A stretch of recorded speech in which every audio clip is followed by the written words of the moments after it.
Hi guys, Ember from Emberites here, and I have your Yule ritual. Today I thought we would do another pathworking or pathwalking, some people call them, and we'll go ahead and get started. Feel free to set your circle in whatever way you do that. I know a lot of people use athames or their fingers. I do mine a little bit more energetically. So find what works for you and do that.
You can follow along, or if you have, if you don't have any of the items necessary or you're still in the broom closet, you can just listen along.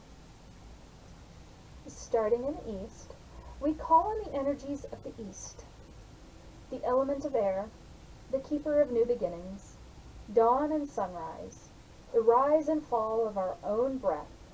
Hail and welcome energies of the east.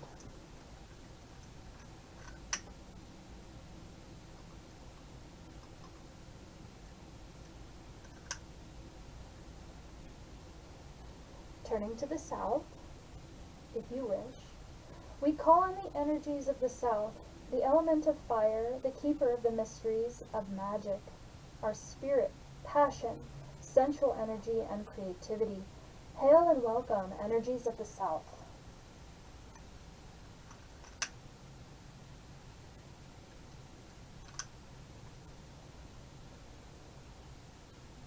Turning to the west, we call on the energies of the west, the element of water, the key component of our blood, the ocean, our tears, rain, and our life force. Hail and welcome energies of the west.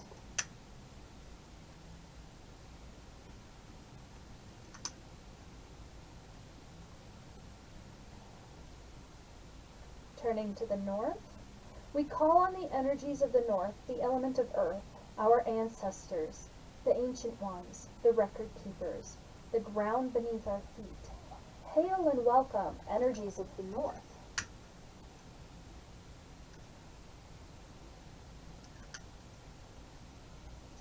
Turning to the center, we call on the energies of spirit, the element of ether, the unknown and the wild, the inner life essence, the special vitality. Hail and welcome energies of spirit.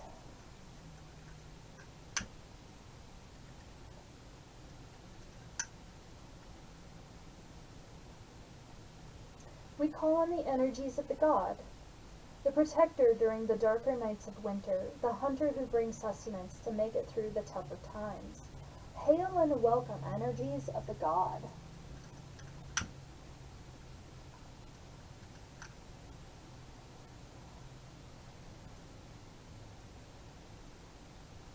We call on the energies of the goddess, the life giver and nurturer, the mother who keeps us warm during the colder nights of the winter, the supporter.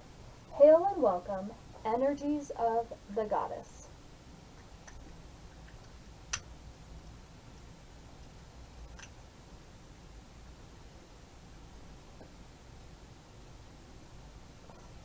We are now between the worlds, with the elements called in, and the god and goddess to join us in our pathworking. Find a comfortable position. That can be seated or laying down. maybe a blanket to help keep you warm. And taking a few breaths.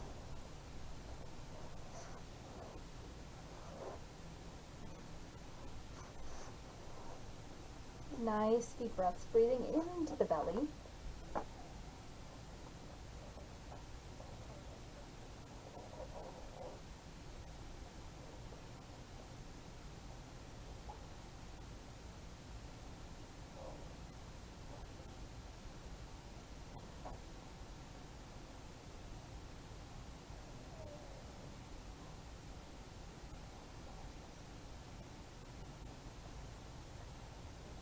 It is early on Yule Eve, as we find ourselves drawn to the winter wind-swept valley. The once verdant trees stand bare and black against the blue-gray sky. A light dusting of snow crunches pleasantly under our feet. It is cold, but our joy in seeing each other warms us considerably. Behind us looms a vast mountain range, as rugged and forbidding as it is beautiful. Overhead we hear the cry of a winter bird, and we look up to see a fat wren flying swiftly towards the mountain tops. Suddenly, a warm, balmy, spring-like wind sweeps down out of the mountains and briefly envelops us like a soft, familiar coat.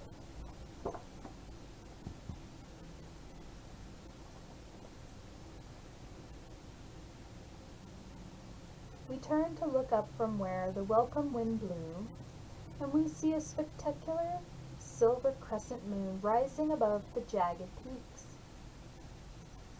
It rests on its bottom as it floats on an astral sea, its peaks pointed straight into the darkening sky like the horns of a mighty bull.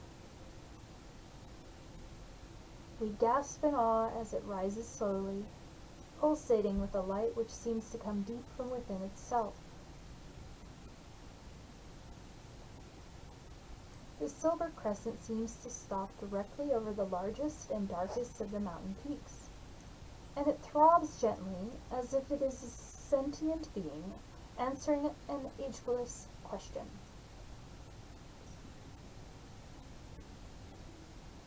It is now night, the longest one of the year, and the stars twinkle brightly in the dark sky.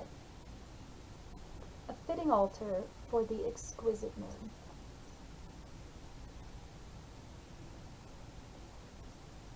We all notice now that the temperature has dropped considerably, and we start to shiver and look around futilely for a source of much-needed warmth.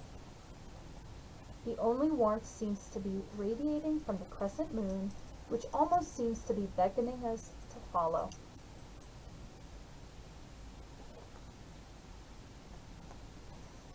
As one, we all begin moving toward the rugged mountains, as if being summoned by the gentle crescent up above. We trust in that beaming crescent, and we joyfully heed her call.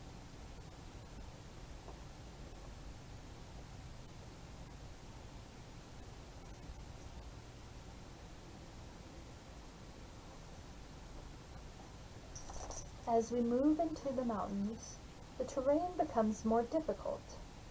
The snow is deeper, the night colder and blacker. It is hard and even frustrating to navigate through the craggy twists and turns. But whenever we grow discouraged, a thin shimmer of silver light from above bathes the path before us. In a soothing glow which leads us onward. We begin to ascend the side of the rugged mountain face, a steep and even treacherous climb. But still we push onward, chasing the moon, as did our pagan ancestors many centuries ago. As we make our way up, someone begins singing an ancient pagan carol. We know not from where the words and music come, but as if all of one mind, we sing the song together.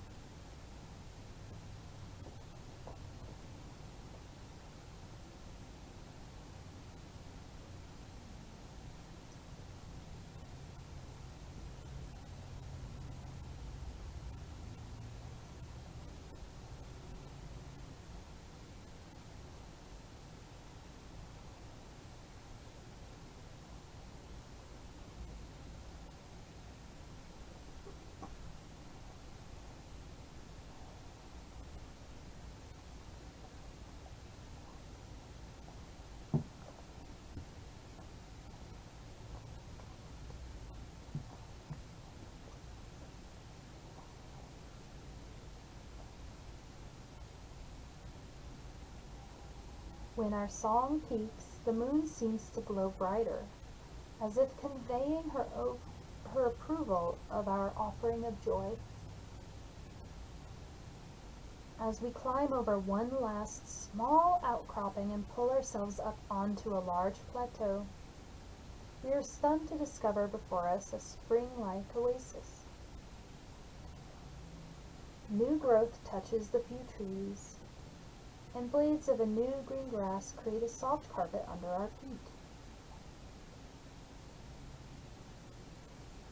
Around the edge of the plateau, as if forming a sacred circle, are majestic evergreen trees decorated with the bounty of the Yule season. But even in the midst of all this wonder, the air around us is still bone-chilling cold and very uncomfortable.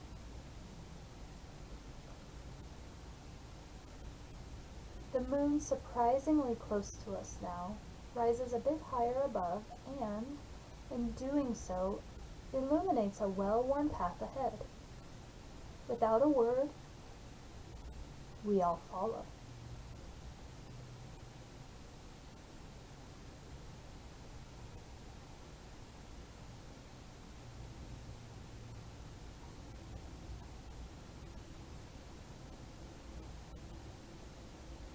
The path leads to the massive rock face of the uppermost part of the mountain.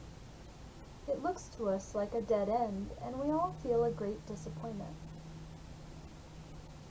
But then, as if appearing by magic, the face of the rock silently opens, revealing a small cave whose opening is shaped like the moon above.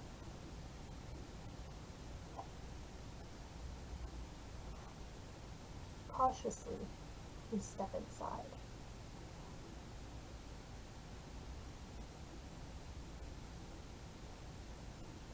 The air here is perceptibly warmer, and we discard some of the gloves and hats we needed during our climb. Far off in the distance is the sound of running water, like a gentle mountain brook.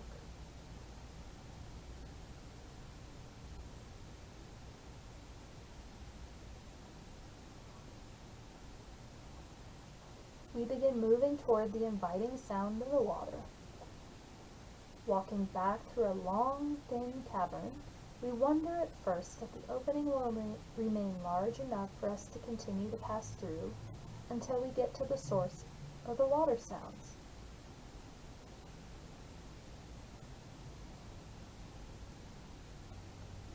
We are forced to move slowly in the preternatural darkness, which envelops us like a deep, warm ocean.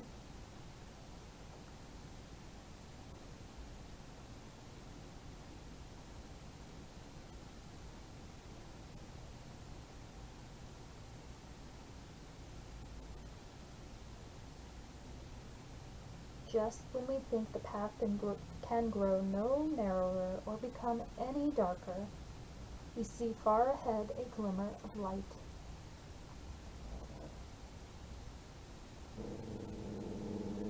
We move more rapidly now through the narrow cavern towards the light, thankful that the pervasive darkness is finally broken.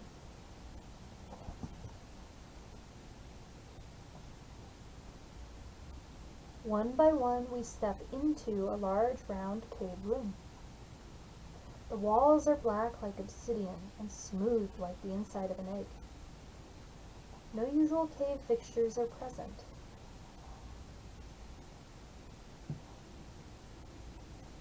The light we saw in the tunnel comes from a profusion of red candles that are collected together around a young woman who sits at the far end of the room, on a simple wooden chair, as regally as a queen would sit at the throne.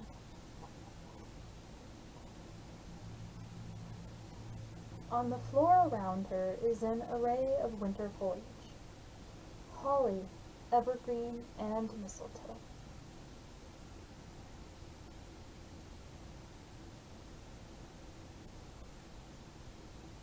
Before her runs the creek we heard bubbling in the distance. The water is a clear blue in color, and though the stream is narrow, it looks to be fathomlessly deep. The young woman's robes are a very pale blue, almost white in color, and they appear luminescent, like the moon which led us to her, and her long flowing hair is pale blonde, like that of spun silver.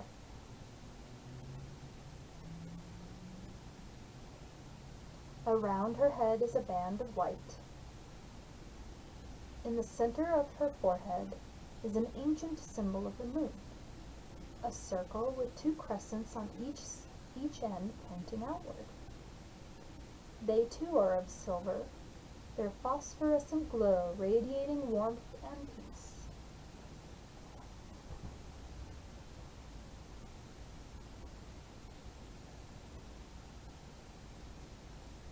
Near her side sits a spinning wheel unlike any we have ever seen before. It is made of a substance we cannot identify, and the wheel on it spins continuously in a clockwise motion of its own accord, untouched by any hands we can see.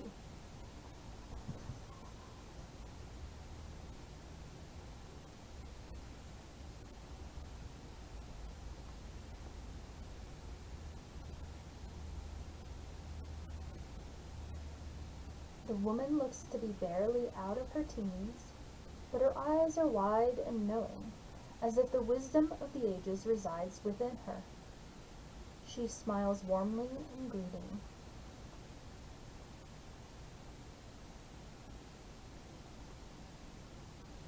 Instinctively, we all move toward her and sit at her feet in a semicircle, separated from her only by the deep blue creek.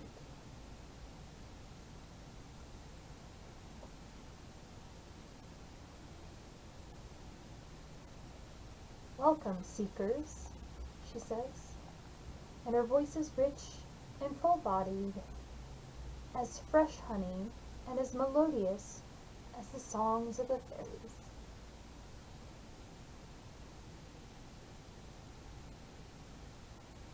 Without any of us saying a word, she knows why we have each come, and she seeks to answer our questions. As we listen to her, we each hear a message intended especially for us.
When the woman finishes speaking, we realize that we are in the presence of the Virgin Goddess.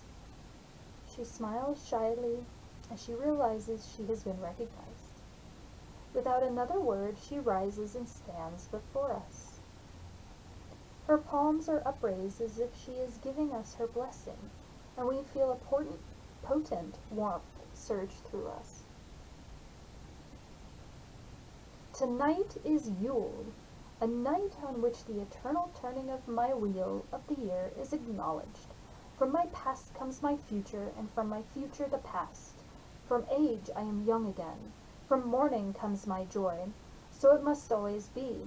All things turning, returning, coming to and from and back again in a never-ending cycle. We watch in awe as the goddess glows with splendor, appearing now as a silver and gold light that spins and pops, electrifying the air around us. She rises like a phoenix into the center of the room, where she becomes a sphere of pure life energy.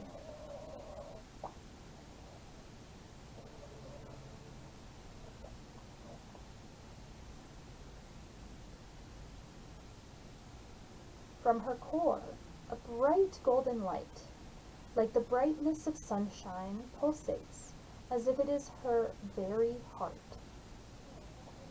The energy fills the room and us to overflowing.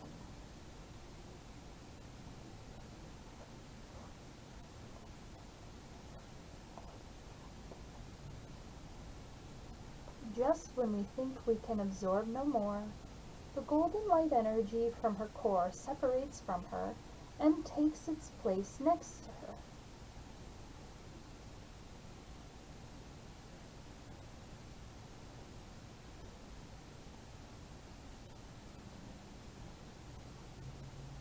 We stand in stunned silence as we look up at the two glowing orbs, one a luminescent silver and the other a vibrant gold.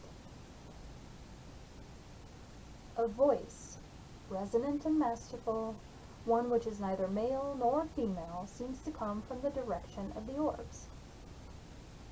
Blessed be, my children, go in peace. The vibrant voice echoes briefly off the smooth cave walls, and with that, the orbs fade from view, and we are left feeling both relieved and saddened at their parting.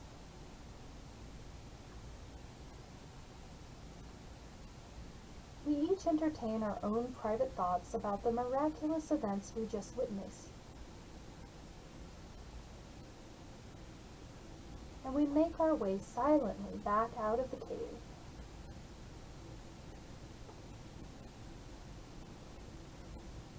Across the plateau,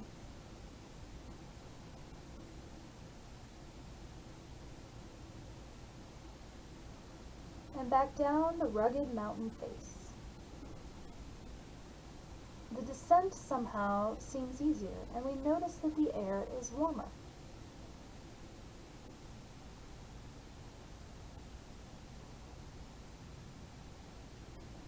When we reach the bottom of the mountain, we see that the moon is gone, and in its place is the bright sunlight of a new day. The winter sky is an azure blue, and the lean dusting of snow glistens under it like millions of tiny diamonds.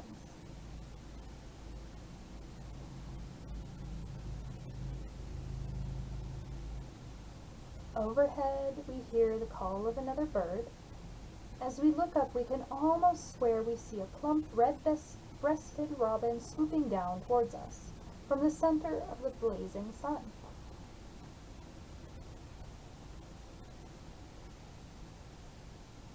Laughing and crying, we race to the center of the valley where we began our trip. It seems as if the sun is shimmering and dancing, celebrating with us, but we are reluctant to leave this magical place. But slowly, we all take our leave of one another, and we come home.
eventually finding some smaller movements and then some larger movements. Pushing yourself up to seated if you're laying there.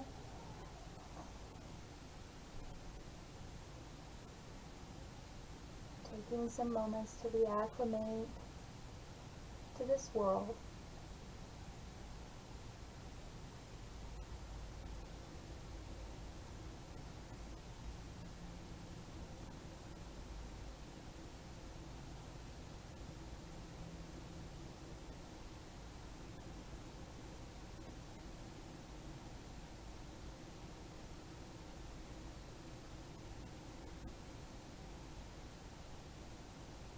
And if you prefer to take cakes and ale, or juice as the case may be, this would be the perfect time to do that.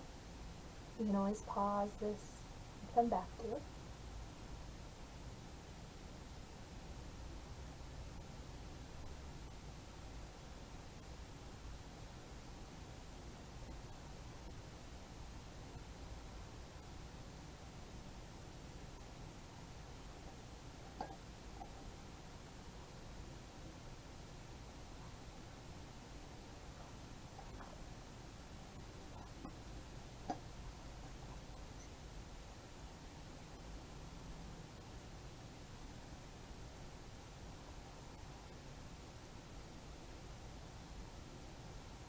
And then when you're ready, we will close the circle.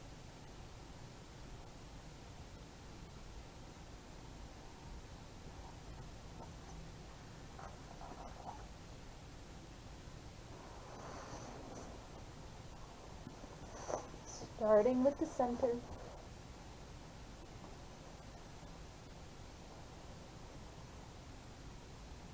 We thank the energies of the goddess. We are grateful for your continued support and warmth this cold night. Stay if you will, go if you must. Hail and farewell, energies of the goddess.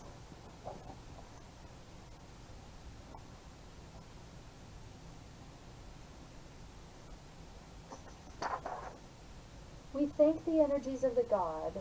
We are grateful for your continued protection and sustenance this dark night. Stay if you will, go if you must. Hail and farewell, energies of the god.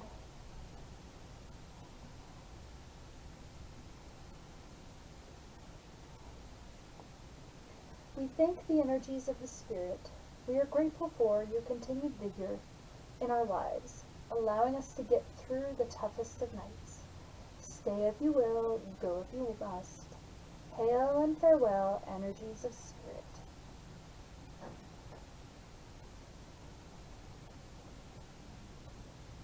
We thank the energies of the north. We are grateful for your continued grounding presence and support. Stay if you will, go if you must. Hail and farewell, energies of the north.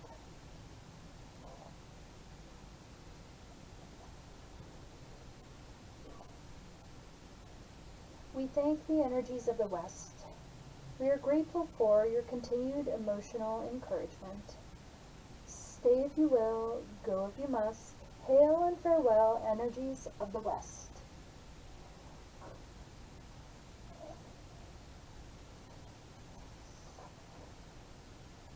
We thank the energies of the south.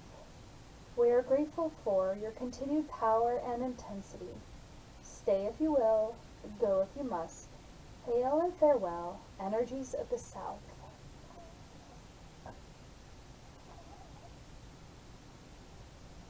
We thank the energies of the east. We are grateful for your continued wisdom and knowledge. Stay if you will, go if you must. Hail and farewell, energies of the east.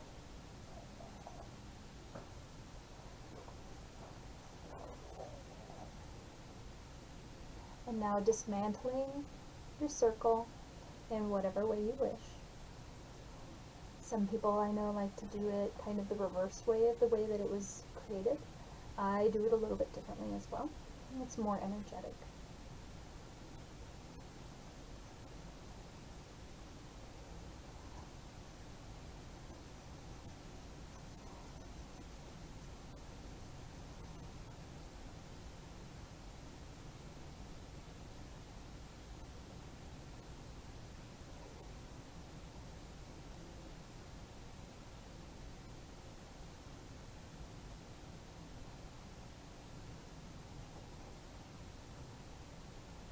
The circle is undone, but never broken.